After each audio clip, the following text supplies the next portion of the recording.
Okay, hello my friends. It is Friday, September 13th, 2024. Here's the Ukraine war news for today. This is a daily brief. There are 1,220 Russian casualties yesterday. 18 tanks. That's high. We haven't seen that for a while. And remember, replacement value is about 4 tanks per day, what the Russians are able to take out of scrap or junk or whatever and replace and put back into service. So that's good. 48 armored fighting vehicles, 52 artillery systems, 79 vehicles and fuel tanks. I'm going to highlight one other number. 80 UAVs. Now, I don't normally talk about that, but you'll see in a moment why I'm pointing that out.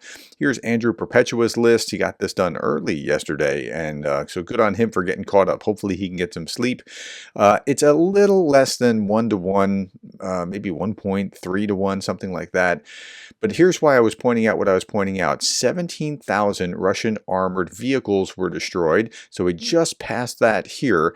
And then after that, 15,000 UAVs since the beginning of the war. 15,000, more than 15,000 UAVs have been destroyed. Just imagine what that would be like to have that such a daily barrage of UAVs buzzing over you, trying to destroy you. Okay, last night, here are the greatest hits. I mean, it was just one thing after another after another. A tank factory on fire in Omsk, 2,500 kilometers from Ukraine. The plant produces T-80 tanks, TOS-1 thermobaric MLRS, and 2S-19 MSTAS self-propelled howitzers. That is a good place to hit. Fuel trucks explode near the Marinovka airfield in the Volgograd region. There's a fire at a coke plant outside of Moscow. Careless smokers, Ukraine, just a typical Friday afternoon in Russia. These aren't mountains, that's smoke. Like if I look at the video and I move it forward, you can see that that's smoke. Okay. Explosions and detonations reported in occupied Mariupol, Donetsk Oblast. Possible ammunition depot hit. Last night, explosions and detonations were reported in occupied Mariupol, likely at ammunition depots, according to both Ukrainian and Russian sources. Detonations were visible from 10 kilometers away. Okay. By morning, did an update confirming a strike on Russian warehouse storing ammunition and missiles for air defense systems. He said the detonation lasted 4 hours until 5:20 a.m., and there are indications of potential damage to another air defense unit. The Russian military has cordoned off the area and evacuated. Petrovsky is being considered. Traffic toward Mariupol from Manhush remained restricted this morning, and emergency evacuations were ongoing. So, again, the Ukrainians had a great night destroying Russian things. Russian forces, now let's turn our attention to Kursk. Russian forces face difficulties in counterattacks in Kursk Oblast. So it's not a good thing for the Ukrainians to potentially lose some ground, but let's look at this and try to understand it. Russian advance in parts of Kursk Oblast where Ukrainian control was limited. ISW reports 58 square kilometers gained since 10 and 11 September. However, these were areas not fully held by Ukraine over here just below Kornevo.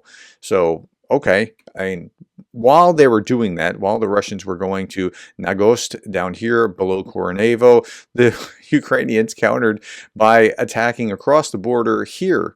And so now you've given the Russians a totally different dilemma that they have to work through. Do we spend our time and resources here, or do we redeploy over here? Okay, that's interesting. Finland has announced a new aid package for Ukraine worth 118 million euros, according to the Finnish president. So thank you to Finland for that. Meanwhile, Russian propagandist Solovyev thinks Finland, quote, got their statehood from Russia, unquote, and owes their economic growth to Russia as well. Sure they do. Okay, let's just read what he's saying here in this video.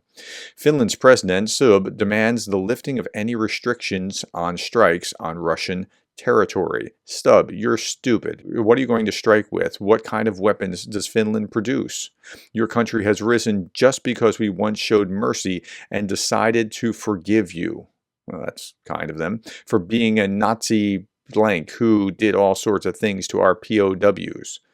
We're People say, come on, don't be like that. Did Finnish troops not take part in the siege of Leningrad? And what about the concentration camps that the Finns established? And then we voluntarily, ahead of schedule, decided to withdraw from the military base on the territory of Finland. We had a military base there. And the economic growth of Finland was based on what? On our timber and special conditions, and on their neutrality. It was like that, right? And that's how the people who got their statehood from Russia now thank us.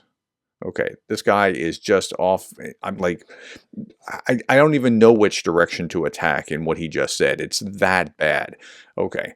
Meanwhile, another Russian propagandist is outraged over Turkish President Recep Erdogan's words that Crimea is Ukraine. Now, why would Erdogan have that position? Because the Tatars are somewhat related to the Turks, and they were deported by the Soviets and mistreated by them, and so they still have some bad blood there. Erdogan, who, as we know, has applied to join the BRICS, did a surprising thing. Okay, just because he decided that he wanted to join the BRICS, which is not a military organization, it's an economic bloc, and he wants to sell his goods in more places, that doesn't mean that he's in your corner. Before going to the summit in Kazan, for some reason, he spoke to the participants of the Crimean Platform Summit. He said that Crimea is Ukraine and that the peninsula must be saved. It is worth noting that right now Erdogan is busy saving the Middle East and the Gaza Strip. And as you can understand, he is not very successful in this. Erdogan should probably decide who he's with, the West, the East, the Global South, or Zelensky.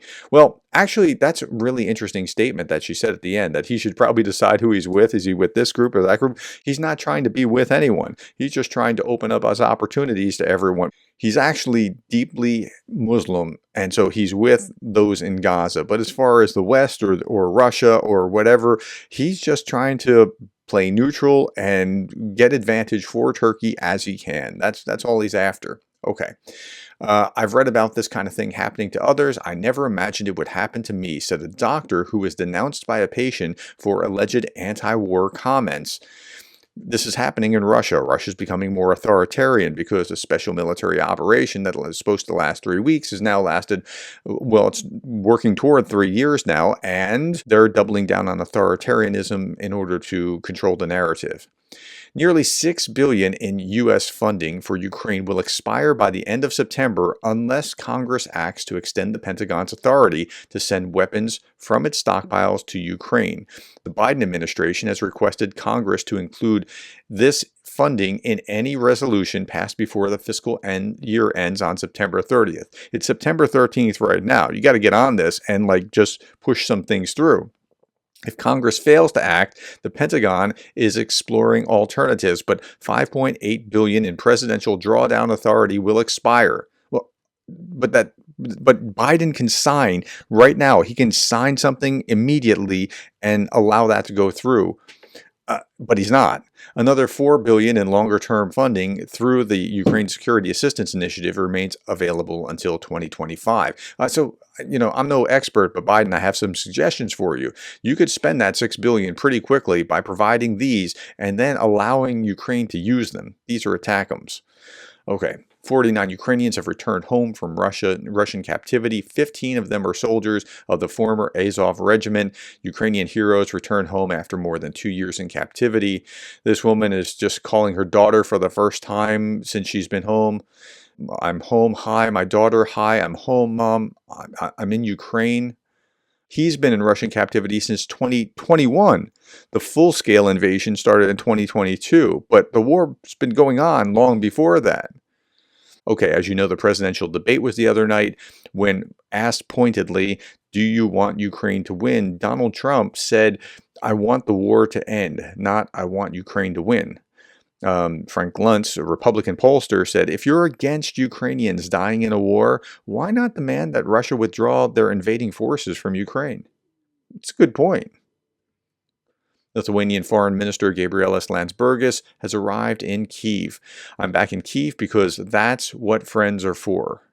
Yeah, that's a good point. That's what friends are for. Okay, my friends, last few things. Tomorrow morning, we'll have a live stream at 8 a.m. Eastern Standard Time in the U.S., 1 p.m. London, 3 p.m. Kyiv. Hope you can join me if you are a member or a patron. It'll be visible to others, but this is just a way to say thank you to members and patrons. Members, you will see a post on the community tab that others won't be able to see, and on Patreon, you can find the link there as well. All right, last little bit. Please join us for the 24-hour marathon to raise money to buy critically needed supplies for Ukraine soldiers. The goal is to raise $50,000 in 24 hours, and a number of YouTubers that you watch are going to be there. Operator Starsky and Anna from Ukraine and Jake Bro and others. Jason J. Smart, Malcolm Nance, Sergey Sumileny. So there's a lot of people all pitching in trying to push this, and $50,000 to raise money for necessary drones. It's a great cause. Thank you for participating in that in advance. Thank you, my friends, for your time. Thank you for the likes, the shares, the subscribes, and thank you for being the kind of person that cares about Ukraine.